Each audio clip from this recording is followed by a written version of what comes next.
अपने घर में गुरु प्रदत्त प्रियालाल को विराजमान करो। आप सभी को राधे राधे। आज के इस प्रवचन में श्री गुरु जी ने हम सभी के दैनिक जीवन से जुड़ी एक बहुत ही ज़रूरी बात बताई है। हम में से ऐसे कई लोग होंगे जो अपने घर पर श्री लड्डू गोपाल जी की स्थापना करते हैं, उनकी पूजा अर्चना करते हैं, उनकी सेवा करते हैं। श्री गुरु जी ने आज के प्रवचन में बताया है कि हमें अपने घर पर श्री लड्डू गोपाल जी की स्थापना किस तरह करनी चाहिए, उनकी देखभाल कैसे करनी चाहिए और उनकी पूजा अर्चना करने में हमें कौन सी सावधानियां बरतनी चाहिए। इसके साथ ही श्री गुरु जी ने यह भी बताया कि अगर हमारे घर के द्वार पर कोई भिक्षा मांगने कोई फ़कीर आता है तो हमें उससे किस तरह का व्यवहार करना चाहिए। मुझे उम्मीद है कि श्री गुरु का ये प्रवचन हम सभी के बहुत काम आने वाला है, इसलिए मेरा आप सबसे निवेदन है कि आप श्री गुरु के इस प्रवचन को ध्यान से सुने और पुण्य के भागी बने। राधे राधे। अपने घर में गुरु प्रदत्त प्रियालाल को विराजमान करो। गुरु प्रदत्त इसलिए मनमानी प्रभु की छवि भी विराजमान करके आप उनमें भाव और भाव भरी उपासना पद्धति नहीं प्रकट कर पाएंगे। इसीलिए गुरु प्रदत्त है। गुरु प्रदत्त उपासना, उपास्य देव, मंत्र और जो जो पद्धति बताई गई है इसकी बड़ी महिमा है। मनमानी उपासना और गुरु प्रदत्त उपासना में बड़ा अंतर है। जो गुरु नाम देता है वो शबीज होता है, वो जगा हुआ होता है। भले आप गृहस्थ हैं, व्यापार नौकरी जो भी कार्य करते हैं, घर में प्रियालाल को विराजमान करो। पहले हृदय में बात बैठा लो, इस घर के मालिक प्रियालाल, मेरा परिवार ये भाव हटाओ, ये प्रियालाल के सदस्य और मैं इन सदस्यों सहित प्रियालाल का सेवक। बैठा लो, स्वामी नहीं, मैं इस घर का स्वामी, मैं परिवार का स्वामी, मैं परिवार को चलाने वाला। बस अब जो कर्म करोगे उद्देश्य गलत हो गया, अब ये सब बंधन कारक हो जाएगा। घर में प्रियालाल को विराजमान करने का मतलब है ठाकुर हुए प्रियालाल, स्वामी हुए प्रियालाल, हम सेवक और ये स्वामी के सदस्य। परिवार के जनों को अपनापन नहीं, अपनापन स्वामी में। सीधा हमारा स्वामी सेवक का संबंध और परिवार के सदस्य प्रियालाल के जन हैं। इस भाव से उनकी सेवा के निमित्त से जो भी कर्म किए जा रहे हैं वो तो सेवा है ही, पर घर में भी सेवा पद्धति का विस्तार करें। सूर्य उदय होने के पहले तक 4 बजे और सूर्योदय के बीच में यदि आप यहां विराजमान हैं और आपके श्री जी वहां विराजमान घर में, तो यही मंगला का चिंतन करो। श्री जी 10-20 नहीं, यहाँ भावना की और फिर जब यहां से गए तो उनको मंगला अर्पण किया, थोड़ा पद गायन किया, फिर स्नान आदि, फिर श्रृंगार आदि। कुछ समय बीच का ऐसा अवसर निकालो अपनी श्री जी की सेवा का भी, जो अपने घर में यहाँ वृंदावन धाम में यहाँ बैठे हो परम सेवा 8 पहर हो रही, पर जो अपने अपने घरों में विराजमान किए दूर देशों में भी है, उनको यही पद्धति अपनानी है। जैसे अपने लोग करते हैं, चलो इतना विशाल न करके तो सूक्ष्म कुछ मिनट में श्री जी की मंगला कर लिया, 1-2 पद सुना दीजिए। आज तिराजत दंपति घोर नंद के लाल हरियो मन मोर, आज प्रभात लता मंदिर में आज तो जुवती। ऐसे ये प्रातः कालीन सूरत प्रेम के रस भरे पद हैं, इनको सुनाए। फिर श्री जी को स्नान कराइए, जिससे नाम सेवा है, स्नान कराइए और सुंदर सुंदर चंदन घर्षण करके श्री जी की पत्रावली कीजिए। श्री जी को भोग पवाइए, श्री जी को तांबूल पवाइए। भोग लगा रहे, थोड़ी देर पंखा लेकर के ऐसे झल रहे, ऐसे दिनचर्या। जब श्री जी को शयन कराए, उनके चरण दाप रहे। अगर 4 फूलों की व्यवस्था हो जाए तो ऐसे फूलों की पंखुड़ियां बिछा दी, नाम को विराजमान कर दिया, भावना किया, प्रिया प्रीतम शयन करे, उनके चरण चाप रहे। हम अपने घर में जब लाडली जी को स्वामी मान लेंगे तो जितने भी कर्म हो रहे हैं वो सब उनके निमित्त से माने जाएंगे। सेवा, व्यापार, नौकरी, कर्म बंधन से मुक्त होने का सहज उपाय। अपने घर में जो ठाकुर विराजमान है उनको मालिक मानिए, अगर आप नौकरी करते हैं तो महीने में जो पेमेंट आती है वो पहले उनके सामने रखिए, ये महीने भर की सेवा का। हाँ बिल्कुल, सुबह जाइए, शाम के आइए, प्रणाम कीजिए। इतनी देर आपकी सेवा के निमित्त से जो कर्म हुए, हे लाडली लाल आपके चरणों में समर्पित। प्रतिपल आप देखना, कोई भी विघ्न ऐसी उपासना करने वालों के यहाँ अपना अधिकार नहीं कर सकता, बुरा प्रारब्ध भी अधिकार नहीं जमा सकता, क्योंकि वो घर लाडली लाल का है। देखो पूरी लंका जल गई, विभीषण का घर झुलसा भी नहीं। क्यों?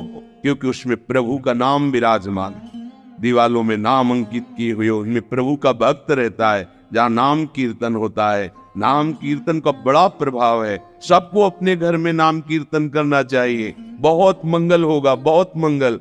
भगवान श्री कृष्ण जी की गीता आपको एक सफल इंसान बना देगी। कृपा करके इस वीडियो को पूरा देखिए।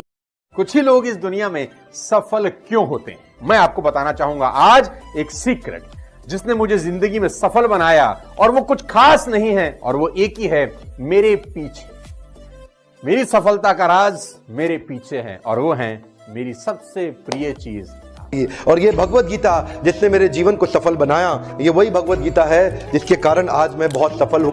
लगभग 18 बरस पहले जब मैंने मेरे जीवन में एक किताब पढ़ी, उसने मेरा पूरा जीवन बदल दिया था। ये मेरी लाइफ का टर्निंग पॉइंट था ये बुक। इस दुनिया में जितने लोग अमीर और कामयाब बने हैं, उन्होंने किताबें पढ़ी। गीता जी में भी यही बताया गया है कि लाइफ कैसे जीना है, माइंडसेट कैसा होना चाहिए। तो एक्चुअली शास्त्र आपको जीवन जीना मैं भी आपसे निवेदन करती हूँ, सभी को गीता अध्ययन करना चाहिए।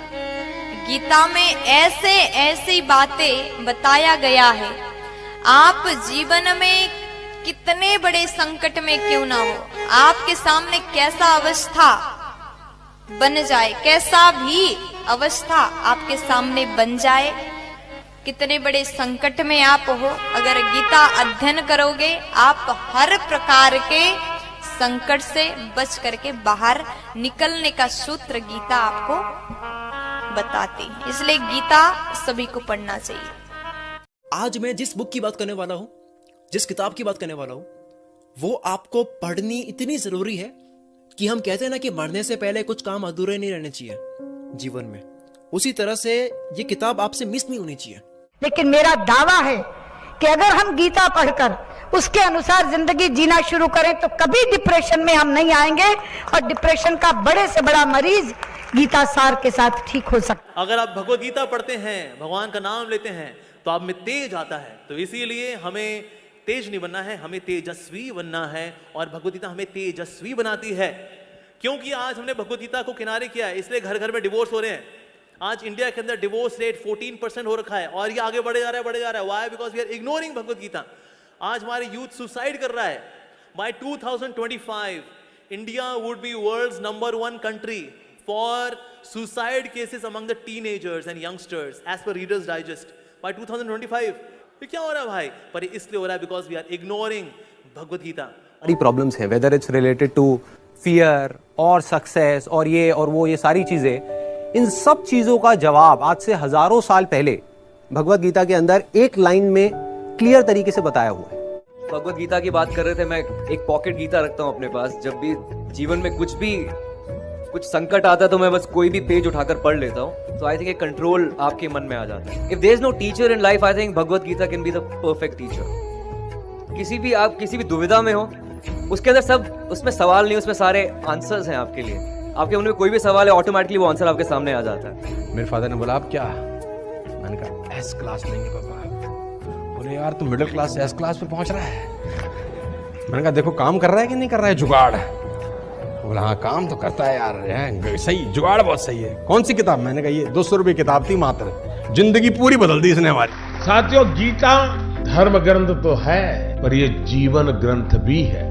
हम किसी भी देश के हो, किसी भी पंथ के मानने वाले हो, पर हर दिन समस्याएं घेरती रहती हैं। हम जब भी वीर अर्जुन की तरह अनिर्णय के दोहराए पर खड़े होते हैं, तो श्रीमद् भगवत गीता हमें सेवा और समर्पण के रास्ते इन समस्याओं के हल दिखाती है। अगर आप एक विद्यार्थी हैं और अनिर्णय की स्थिति में है, आप किसी देश के राष्ट्राध्यक्ष हैं, या फिर मोक्ष की कामना रखने वाले आप योगी हैं, आपको अपने हर प्रश्न का उत्तर श्रीमद् भगवत गीता में मिल जाएगा। मैं तो मानता हूं कि गीता मानव जीवन की सबसे बड़ी मैनुअल बुक है। जीवन की हर समस्या का हल गीता में कहीं न कहीं मिल जाता है। मैं मुसलमान हूँ, मैंने 30 पारा पढ़ा है, मैं हदीस पूरा पढ़ चुकी हूँ। जिन्ना का बनाया हुआ 1937 का शरिया लॉ के हिसाब से बहुत सारे केसेस देखे हैं। सनातन धर्म में ना एक ठहराव है। भगवत गीता में ना 3 तलाक की बात नहीं लिखी हुई है। भगवत गीता में ना पॉलीगेमी 4 शादी की बात नहीं लिखी हुई है। भगवत गीता में ना निकाह मुत्ता की बात नहीं लिखी हुई है कि 1 घंटे के लिए सेक्स करो और छोड़ दो तलाक दे करके। ये भगवत गीता नहीं बताता है। भगवत गीता इंसान की जिंदगी को एक रास्ता दिखाता है, लेकिन वहीं पर on the other hand Quran में लिखा हुआ है तलाक देना, खुला लेना, 4 शादियां करना, 10 बच्चे पैदा करना।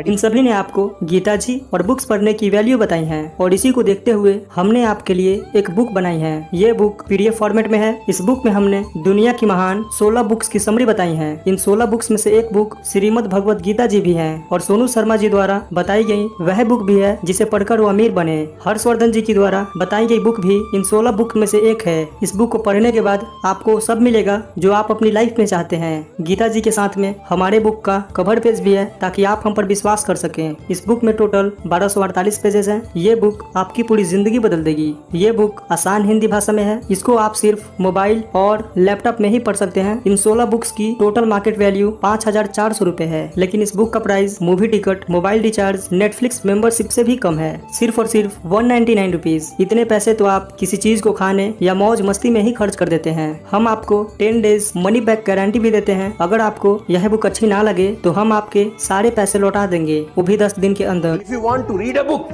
तुमको कोई लोन लेने का जरूरत नहीं है। मजे की बात तो ये है, अगर तुम एक सफल आदमी की जीवनी पढ़ना चाहते हो तो तुमको क्या लोन लेने का जरूरत है। मात्र 200-500 रुपए के अंदर एक सफल आदमी की किताब मिल जाती है। मिडिल क्लास फैमिली के लोगों को ये बहुत बड़ा काम लगता है। क्या बैंक से लोन लेना पड़ेगा किताब पढ़ने के लिए? नो लेडीज एंड जेंटलमैन, आप अपने बच्चे से पैसा बोरो करके भी एक सफल आदमी की किताब पढ़ के सीख के उसको जिंदगी में इंप्लीमेंट कर सकते हो। Don't be serious in life but take life seriously. एक ही जिंदगी है। आप खुश नसीब हैं कि आज आप ये वीडियो देख रहे हैं। आज आपको भगवान श्री कृष्ण जी की गीता और इस दुनिया की महान लाइफ चेंजिंग बुक्स पढ़ने का मौका मिला है। आज डर मत फरहान, नहीं तो 50 साल बाद जब तू बूढ़ा होकर ऐसी किसी अस्पताल में पड़ा होगा और मरने का इंतजार कर रहा होगा, तब सोचेगा कि लेटर हाथ में था, टैक्सी गेट पर थी, जरा से हिम्मत कर लेता ना तो सारी जिंदगी कुछ और हो सकती थी। अगर आपको इस बुक को पढ़नी है तो हमें इस व्हाट्सएप नंबर पर मैसेज करें। धन्यवाद। श्री कृष्ण ने साफ कहा है कि बस कर्म तुम्हारा कल होगा, और कर्म में अगर सच्चाई है तो कर्म कहाँ निष्फल होगा। हर एक संकट का हल होगा, वो आज नहीं तो कल होगा। लोहा जितना तपता है उतनी ही ताकत भरता है। सोने को जितनी आग लगे वो उतना प्रखर निखरता है। हीरे पर जितनी धार लगे वो उतना खूब चमकता है। मिट्टी का बर्तन पकता है तब धुन पर खूब खनकता है। सूरज जैसा बनना है तो सूरज जितना जलना होगा। नदियों सा आदर पाना है तो पर्वत छोड़ निकलना होगा। और हम आदम के बेटे हैं, क्यों सोचे राह सरल होगा। कुछ ज्यादा वक्त लगेगा पर संघर्ष जरूर सफल होगा। हर एक संकट का हल होगा, वो आज नहीं तो कल होगा। धन्यवाद। अगर आपको इस बुक को पढ़नी है तो हमें इस व्हाट्सएप नंबर पर मैसेज करें। धन्यवाद।